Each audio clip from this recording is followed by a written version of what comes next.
In Matt Fraction and Jorge Jimenez's Batman, Gotham is rotting from the inside out. Vandal Savage's tenure as commissioner has turned the GCPD into a weapon. His officers shoot first, rewrite the truth later, and treat Batman and Robin as enemies of the state rather than symptoms of a deeper sickness. Savage engineers corruption, framing Batman, silencing witnesses, and exploiting a media landscape too fractured to hold power to account. Running parallel to this is Dr. Zeller, Arkham's most promising and most perilous mind. When Killer Croc mutated and went on the run, she called Batman first, knowing that he'd at least try to bring him in without harming him, unlike the police. She's brilliant, distracted, and socially inept. She has been so absorbed in her work that she barely notices the danger it attracts. Her crown of storms promises rehabilitation through continuous neural rewiring, a radical reimagining of criminal treatment funded by Bruce Wayne not for profit, but principle. That alone makes her enemies. The clinically insane Professor Hugo Strange sees this device as a threat not just to himself, but to his belief that madness is sacred, a key defining part of an individual's personality. Zeller's idealism challenges Strange academically and humiliates him, which only makes him double down on his beliefs. The alternative is that he opens himself up to the possibility that his madness is a detriment. In the last issue, we saw Bruce and Dr. Zeller going to dinner to discuss how they might continue working together. It was not a date, they both insisted. But an attempt on Zeller's life turns their evening into a running battle through Gotham, forcing Bruce to protect her without the mask. When he lured the would-be assassin, the Ojo, to the rooftops, Robin struck, and in his hubris, he referred to Bruce as father right in Dr. Zeller's earshot. Could this be the end of the Cape Crusaders' secret identity? Well, it turns out no. Issue 6 picks up almost immediately afterwards, once an ambulance arrives to care for them. Bruce and Dr. Zeller sit down and try to discuss what she heard, and it soon becomes clear that Zeller believes that he is letting his son be Robin, not that he is Batman. His personality is just so different to Batman that her brain can't even form the idea that he might be a superhero. No, that does not compute. For someone so intelligent she can't see what's right in front of her eyes, and it's just so funny that she can get her head around really complex topics like rewiring the electrical paths in the human brain, but something so obvious is just completely beyond her. And I have to admit I genuinely laughed out loud when I saw Zeller saying that she expects Damian to tell Batman about the incident, not realising that she was talking to him. So it's a near miss for Batman, but try telling Damian that. He went to Pennyworth Manor and punished himself with a punching bag, hitting it without any kind of protection, making his knuckles bleed. Batman interjects, splitting the bag in two with a single strike and telling Damian that he may think he knows that he messed up, but that is an understatement. He needs to be better. Now, I had mentioned last time how I felt like a lot of the main plot points from the series had been moving fairly slowly. Plot points like Tim's boyfriend Bernard telling Batman he disapproved of how injured Tim had been getting of late. The Minotaur's control over the finances of Gotham's gangs. The child who recorded Savage planting evidence against Batman at the crime scene. They weren't touched on at all in the last issue, but they all get some time here.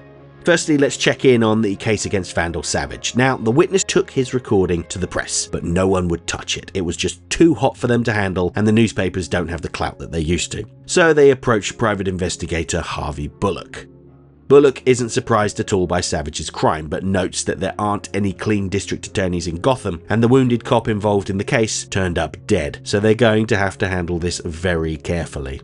Meanwhile, Tim Drake is now out of the hospital after he was assaulted by the police, and he has had time to think about things. He states that now is the time to hang up the cape. For years, he had seen happy couples in love and doesn't want to ruin his chance at that by continuing to hide the truth from Bernard. He worries that he'll disappoint Batman by stepping away, but Batman shakes his hand and tells him that he never intended for him to be Robin forever. The whole point was that one day he'd be able to step away and live his life. As far as he's concerned, it's mission accomplished. Damian takes Tim's resignation less well. He shuts himself in his room and calls Tim a deserter, but Tim tells him that there's more to life than costumed heroics, and maybe one day he'll see that. Note that Damian's acceptance letter into university lies scrunched up in the bin, suggesting that Damian is less interested in moving on with his own life. While the Minotaur's battle with Anarchy doesn't get any coverage, we do see the aftermath of his meeting with the heads of the crime families. You'll recall that Anarchy had been hired to steal from the gangs, and this caused them to turn on each other, which resulted in a drop in their profits. To settle the dispute, the Minotaur summoned the leaders to Wayne Manor, now home to Vandal Savage, where he reminded them that there was no room for their petty squabbles when it comes to making money. And to remind them of who was boss, he brought in their loved ones and executed them. Each gang boss has a different reaction: tears, anger, silence, prayers. But the head of the Sword Boys cradles his deceased loved one. He was the one that sent the assassins after Dr. Zeller and had been hired by Hugo Strange. Strange is furious that the Sword Boys failed, and when the leader tries to pass it off as an act of God, Strange is outraged. So he decides to take matters into his own hands by unleashing his new brand of monster men on their legitimate holdings.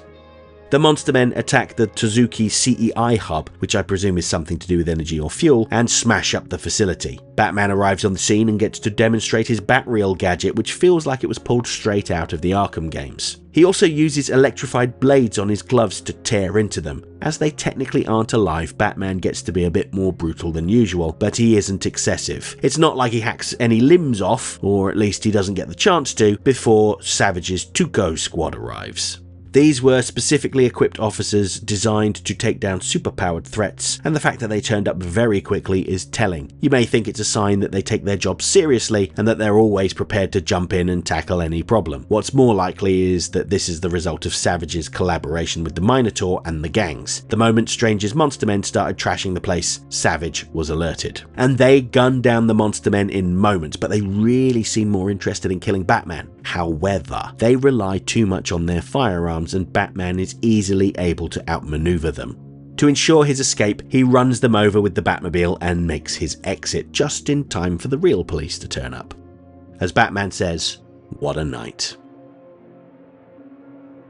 The issue concludes with a tease for what's coming up next. Dr. Zeller returns to Arkham Tower the next day after her disastrous night out. She passes the incident off as an accident with a poorly rated rideshare driver. We aren't immediately shown who she's speaking to, but if you've been paying attention to the upcoming solicitations, then you'll know who it is almost immediately. The green text also acts as a bit of a giveaway. Yes, it's the Joker, and the last page shows that Dr. Zeller has been treating him with the Crown of Storms while he's in a containment tank. It's funny to note how polite and civil Joker is, asking Dr. Zeller how her night went and showing some interest in her as a person. We all know that the Joker isn't beyond faking an interest in people to get what he wants, see Harley Quinn. But there's something oddly detached about the way he's speaking that comes across as almost sincere. Is it possible that the Crown of Storms is doing its job, or is there something else going on here? I suppose if you had to pick a test subject and wanted to show benefits, you would pick the most extreme patient in the asylum to really emphasize the results. But given that it's the Joker, and how he says he has reached out to his best friend to arrange a visit, presumably Batman, things are never quite what they seem. Batman number 6 is available now from all good comic shops.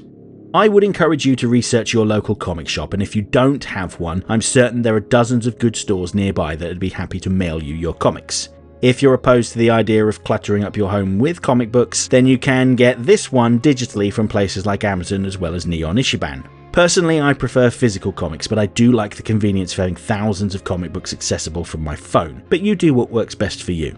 A small update on my physical comic book collection. Not only have Mile High Comics had another 70% off sale, but my beloved Gosh Comics in central London are hosting a special Batman event with over 20,000 items available, including comic books, statues, figures, and even a Batarang. Oh, my poor aching wallet. Next time. Next week there's only one Absolute comic coming out, and that's the Absolute Wonder Woman Annual, which follows up on an earlier plot point from the first storyline where Diana turned herself into Medusa. After being in her shoes, so to speak, Diana seeks justice for her, and the mission is full of peril. Hope to see you then.